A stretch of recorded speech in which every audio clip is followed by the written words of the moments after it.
All right, welcome back. I'm joined now by Dr. LaWanda Gladney, and she's better known as the lovely Dr. G, and she has been a regular on the show. And today she's going to talk to us about taking care of your body. And Dr. Gladney, I understand you have 4 points to help us with that. I do. I want to emphasize how sick we are as a nation. We are sick. They say over 60% of the people have some type of chronic illness.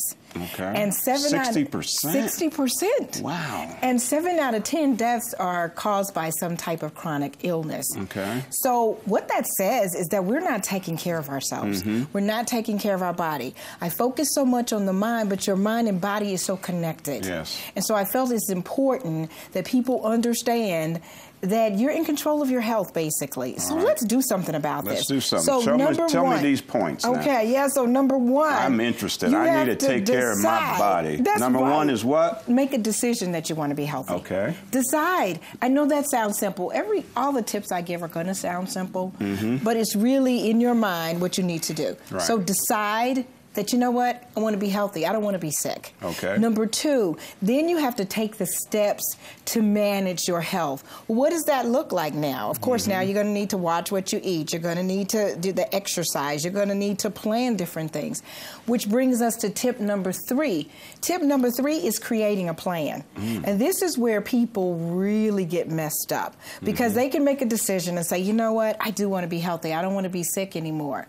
But then they don't create a concrete plan. That means you write it down on what that looks like to take control of your health. Okay. So those steps that you're creating, you have to put it down in a plan. Right. Otherwise, it won't happen. So putting it down gives it more emphasis, right? Absolutely. Something that you can focus on more because you see it's the focus, and it's the goals. So that's the goal. Here, the goal is I want to lose 10 pounds, whatever that is. Now, you're creating a plan on how you're going to do that. You know, just saying you're going to do it is not going to happen. Right. So you made the decision. Made the decision. You got the management. You got the management. You got the plan. You had the plan.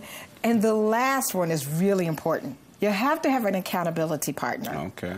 Because in the motivation theory, it says that accountability is a part of what keeps us motivated. Absolutely. Because, Drew, you know, we think we don't have anybody to answer to, then you're not going to do it because it's just you and yourself. Sure. So having an accountability partner, which is great, even with workout, even when you're eating, and that's why all of these programs work, like Weight Watchers and all this, because you have somebody to be accountable to.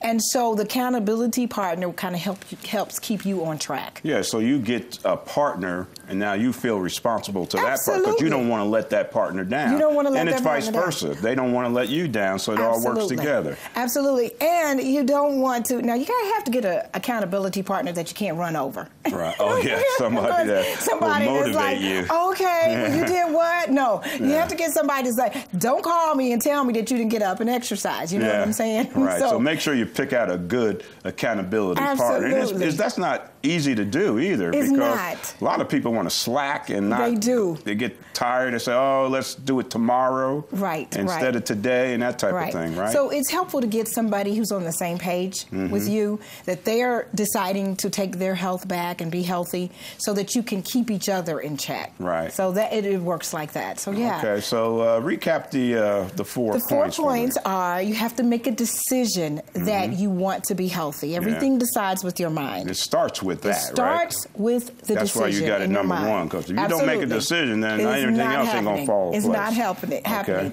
Then you take the steps to manage your health. What does that look like? You create a plan, and then you have an accountability partner. Okay. So yeah, it works out really well. Nice. And I also want to say to all the viewers, anybody that had any questions, they can send in their questions to me at info@Dr. Gladney. Okay. Info@Dr. Gladney, DrGladney, and we can see if we can sneak in some of the questions on the segment to answer some of the questions. Yeah, we'd like to take some of those questions that come across. I'm sure you get a lot of questions from the show, huh? Yes, I do. About stress, about the body, the mind, everything we've talked about right here. Absolutely, and that's what we're here to create success in your life, and you have to do that with mind, body, spirit. Right on. We're going to work on that. Thank you. Good stuff. All right. Good stuff. Check out Dr. G's website at creatingamazing.lives.com. Also, check out her book. If you're in the driver's seat, then why am I lost? We appreciate you being here, Dr. G. Up next, we'll be joined by the coaching staff from the Texas Revolution and talk about their season, which gets underway pretty soon, and we're going to hear all about it right after this.